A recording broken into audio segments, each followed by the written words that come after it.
Okay, so here we have what I'm going to call an overhead lat stretch, a broomstick overhead lat stretch.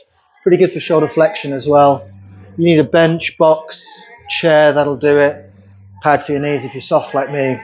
A broom handle, broomstick will do. Anything that's long enough for you to get your arms into. And this is how you set it up. So first of all, you're going to place your elbows on the bench. You're going to be about shoulder width apart. Hands are going to be in line with the elbows or outside. And then what we're going to do is we're going to slowly lower ourselves down, going into more shoulder flexion here. You go to the range that you feel comfortable with. I reckon I'm going to cramp in a second. And you can work it so that your thighs are vertical. And from here, we're just going to sit into that stretch. Okay, we're going to feel that underneath the arms. I'll point that out here. I don't want any pinching on the closing angle, so the top side of the shoulder. So once you feel the stretch, there's no need to like really jam into it. You can just start to breathe from here straight away. Now, to do with the spine, what we're after here is that stretch through the lats. I would avoid arching the back, okay, because then the movement is coming from there rather than stretching the rib cage.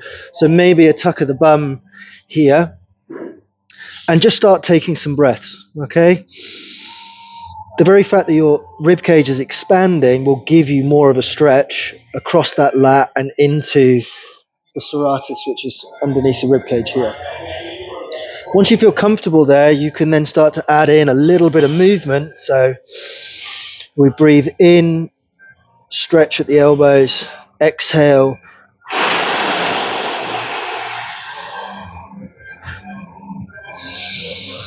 Breathe in, exhale. If you feel comfortable just breathing here, that's also fine. And then if you want to get a little bit more active here, once you find that stretch and you've spent 30 seconds, a minute, maybe even up to 2 minutes, you can then start putting in some tension. And what we mean by that is to drive down into the bench initially. That's going to increase the stretch or the load into the stretch position. Elbows driving down. You dial that up like a volume control, so don't go just straight to 10 out of 10. Just get comfortable.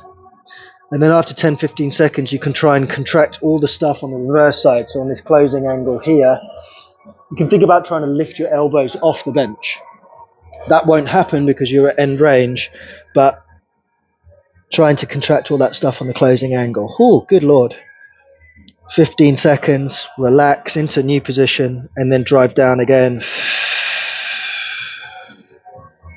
15 seconds or so, and then trying to lift. Oh, that really gets me on the right hand side. So that's your overhead lat stretch with a broomstick, or you could think about it as a shoulder flexion, opening up more shoulder flexion for you.